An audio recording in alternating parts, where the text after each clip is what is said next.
Hello friends, आप सभी का स्वागत है प्रगति इन लाइफ में, जो कि फिजिक्स का टॉप 50 क्वेश्चन है। तो आप लोग इस वीडियो को एंड तक देखिए, जो कि सभी एग्जामों के लिए बहुत ही मस्ट इंपॉर्टेंट क्वेश्चन लिया गया है। तो चलिए स्टार्ट करते हैं। और चैनल पहली बार है तो प्लीज़ प्रगति इन लाइफ को सब्सक्राइब कर लीजिए और साथ बेल घंटी को प्रेस कर दीजिए। तो चलिए स्टार्ट करते हैं, जो कि आगामी प्रतियोगी परीक्षाओं के लिए बहुत मस्ट इंपॉर्टेंट क्वेश्चन लिया गया है। पहला क्वेश्चन है कि मिट्टी के बने घड़े में भरा जल ठंडा हो जाता है, क्यों? बताना है कि जो मिट्टी के बना घड़ा होता है उसमें जो जल ठंडा हो जाता है, क्यों हो जाता है? तो इसका जो सही आंसर है ऑप्शन नंबर सी। देखिए, घड़े के छिद्र से जल बाहर आकर वाष्पित हो जाता है। जो मिट्टी के बने घड़ा होता है, जो भरा जल ठंडा हो जाता है, क्योंकि उसमें जो छिद्र होता है, जो बल बाहर वाष्पित होता रहता है। तो ऑप्शन नंबर सी सही है। नेक्स्ट क्वेश्चन है, क्वेश्चन नंबर 52 है। ग्रीष्म ऋतु में बिजली के पंखे के नीचे बैठने पर हमें सुख प्राप्त होता है, क्योंकि पंखा क्या करता है? जो ग्रीष्म ऋतु होता है, जो बिजली के पंखे के नीचे बैठने पर हमें सुख प्राप्त होता है, क्यों होता है? तो इसका जो ऑप्शन नंबर बी सही है। देखिए, हमें चारों ओर की हवा में गति लाकर शरीर के पसीने के वाष्पन में वृद्धि दर देता है, इसलिए जो है बिजली के पंखे के नीचे बैठने पर सुख प्राप्त होता है। ऑप्शन नंबर बी सही है। नेक्स्ट क्वेश्चन, हमें अधिकतम पसीना तब आता है जब वायु क्या करता है? हमें जो है अधिकतम पसीना आता है जब वायु क्या करता है? तो ऑप्शन नंबर बी जो है तापमान अधिक हो और आर्द्र हो। ये जो है तापमान अधिक हो और आर्द्र हो, इसलिए जो है पसीना, हमें अधिकतम पसीना तब आता है जब तापमान अधिक हो और या आर्द्र हो, इसलिए पसीना ज़्यादा आता है। तो नेक्स्ट क्वेश्चन है, क्वेश्चन नंबर 44 है 54। तालाब में ऊपरी सतह पर जल गर्म दिनों में भी ठंडा रहता है, क्यों? तो इसका जो ऑप्शन नंबर ए जो है सही है। सतह का जल वाष्पित होता है और परिणाम स्वरूप ठंडा हो जाता है, इसलिए जो है तालाब में ऊपरी सतह पर जल गर्म दिनों में ठंडा रहता है।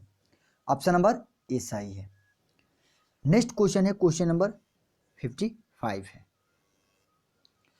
वायुमंडल द्वारा ग्रहण जल वाष्प की मात्रा वायु के ताप पर क्या करता है? तो इसका जो सही आंसर है ऑप्शन नंबर बी, ताप में वृद्धि के साथ बढ़ती है। जो वायुमंडल द्वारा जो ग्रहण जल होता है वाष्प की मात्रा वायु के ताप में वृद्धि के साथ बढ़ाता है। नेक्स्ट क्वेश्चन है, क्वेश्चन नंबर 56 है कि आर्द्रता मापी यंत्र की सहायता से निम्नलिखित में से किसका मापन किया जाता है? जो आर्द्रता मापी यंत्र की सहायता से किसका मापन किया जाता है? तो इसका जो सही आंसर है दोस्तों ऑप्शन नंबर सी, अपेक्षिक आर्द्रता को। अपेक्षिक आर्द्रता से आर्द्रता मापी यंत्र मापा जाता है। ऑप्शन नंबर सी सही। नेक्स्ट क्वेश्चन है, जल का क्वथनांक कितना है? बताना है कि जल का क्वथनांक कितना है।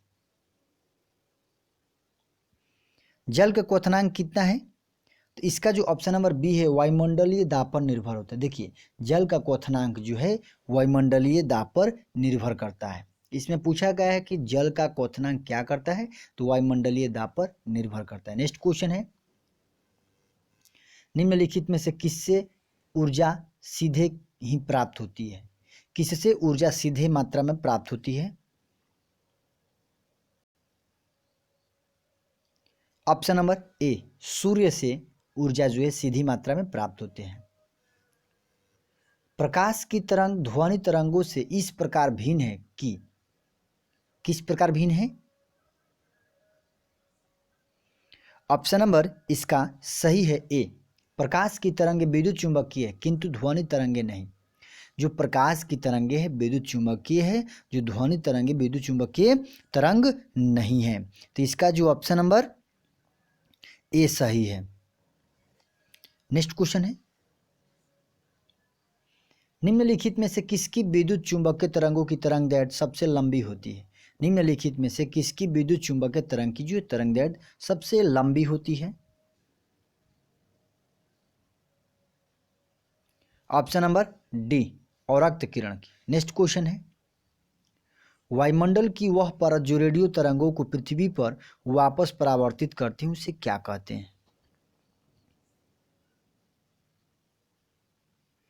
इसका जो ऑप्शन नंबर सी है, आयन मंडल। आयन मंडल जो है वायुमंडल की वह परत है जो रेडियो तरंगों को पृथ्वी पर वापस परावर्तित करते हैं। ऑप्शन नंबर सी सही। नेक्स्ट क्वेश्चन है, क्वेश्चन नंबर 62 है। दोस्तों वीडियो जो अच्छा लग रहा है तो प्लीज़ लाइक कर दीजिए, कमेंट कीजिए, जो कि सभी एग्जामों के लिए बहुत ही मस्ट इंपोर्टेंट क्वेश्चन लिया गया है। नेक्स्ट क्वेश्चन है कि रात्रि में रेडियो रेसिपेशन अभिग्रहण में कुछ सुधार क्यों हो जाता है? तो ऑप्शन नंबर सी है, दिन के समय सूर्य का प्रकाश जो है रेडियो ब्रॉडकास्ट को कुछ सीमा तक प्रभावित करता है। ऑप्शन नंबर सी सही है। नेक्स्ट क्वेश्चन है, क्वेश्चन नंबर 63 है, टेलीविजन के सिग्नल एक निश्चित दूरी के आगे के स्थानों पर साधारणतः नहीं प्राप्त हो पाते हैं, क्यों? तो इसका जो ऑप्शन नंबर डी है, पृथ्वी की वक्रता के कारण सिग्नल वहां नहीं पहुंच पाती इसलिए। नेक्स्ट क्वेश्चन है, क्वेश्चन नंबर 64 है, रडार का प्रयोग किया जाता है। कहाँ रडार का प्रयोग किया जाता है?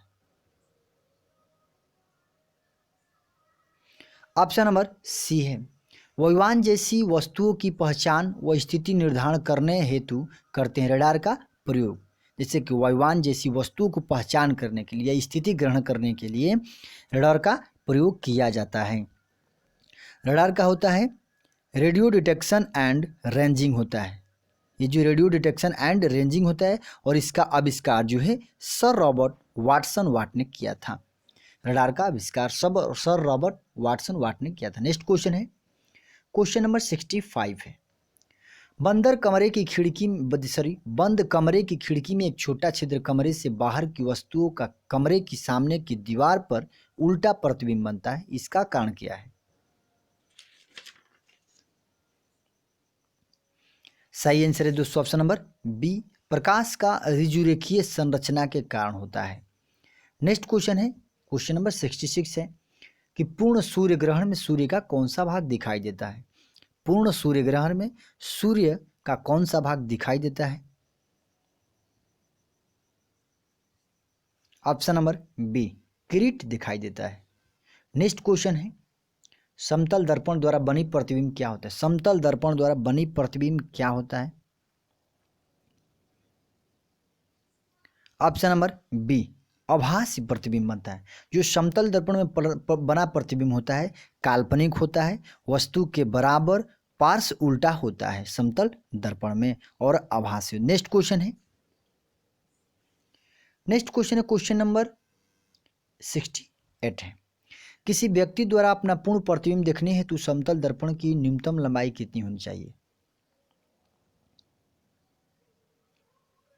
तो ऑप्शन नंबर सी, ये जो है किसी व्यक्ति द्वारा अपना पूर्ण प्रतिबिंब देखने हेतु जो समतल दर्पण की न्यूनतम लंबाई व्यक्ति की लंबाई की आधी होनी चाहिए, जो है व्यक्ति की लंबाई की आधी होनी चाहिए। नेक्स्ट क्वेश्चन है,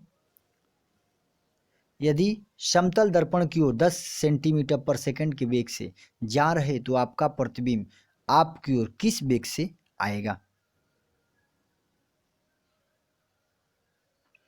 तो ये आएगा ऑप्शन नंबर सी है 20 सेंटीमीटर पर सेकंड के वेग से।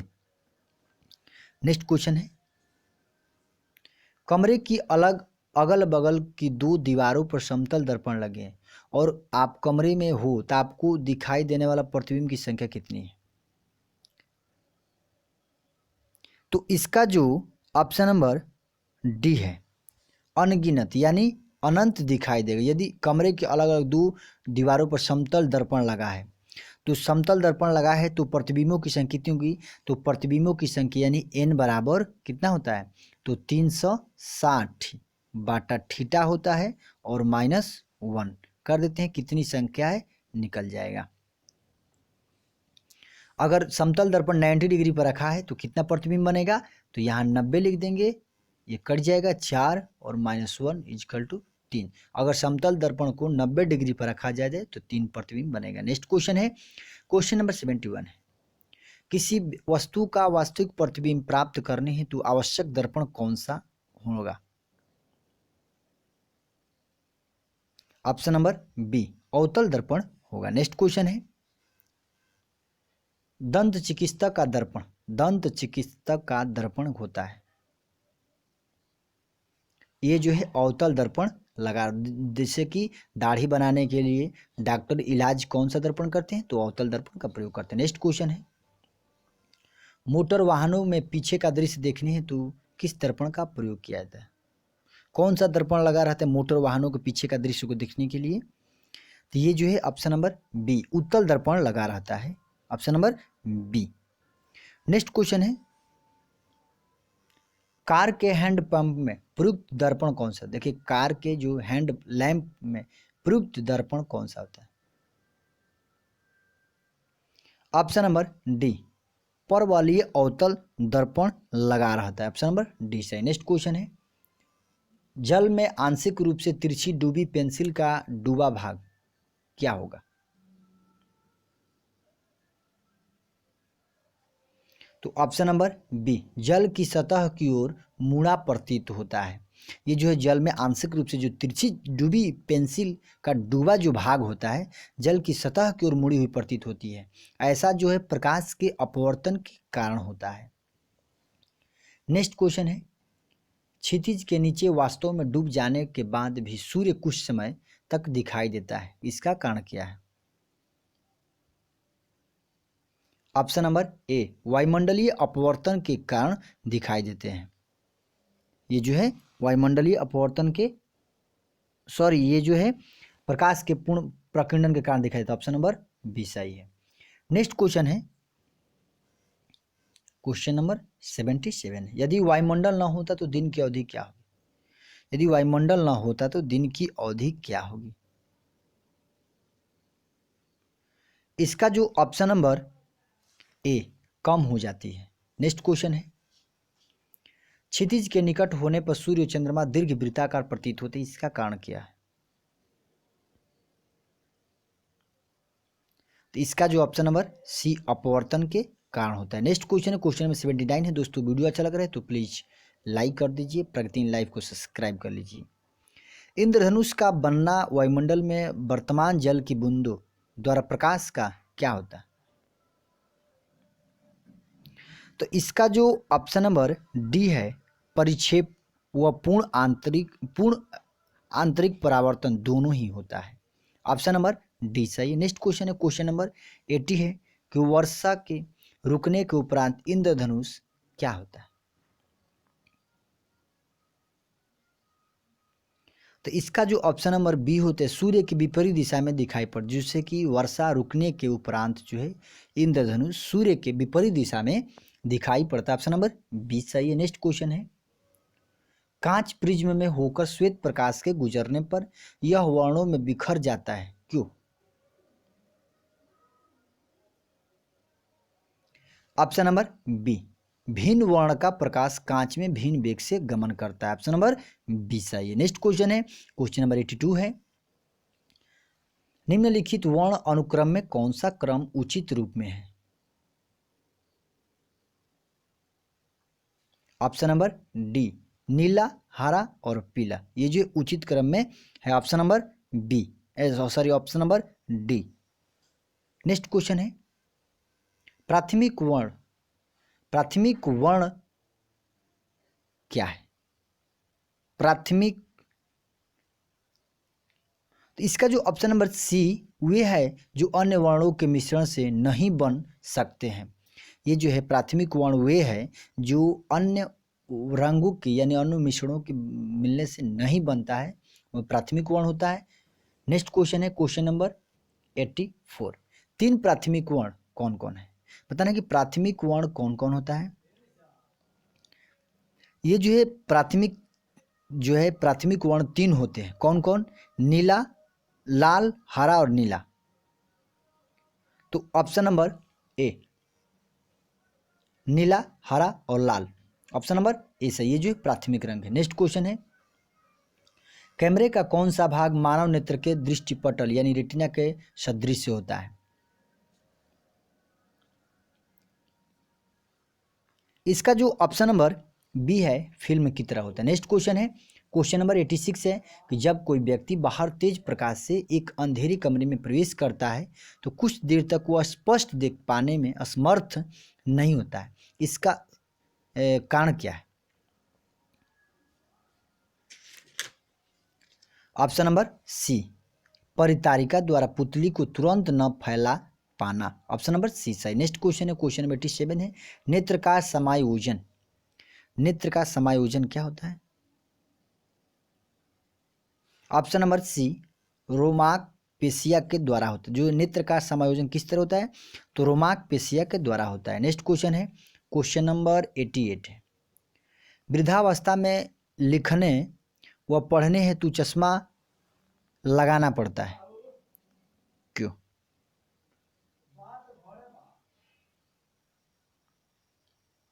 ऑप्शन नंबर बी, नेत्र की समायोजन क्षमता में कमी आ जाती है। ऑप्शन नंबर बी सही है। नेक्स्ट क्वेश्चन है, आकाश की नीलिमा का कारण क्या है? आकाश की नीलिमा का कारण क्या है?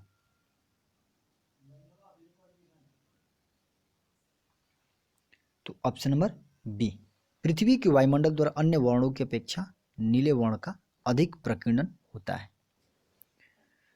नेक्स्ट क्वेश्चन है, क्वेश्चन नंबर 90, अंतरिक्ष यात्री के बाह्य अंतरिक्ष क्या होता है?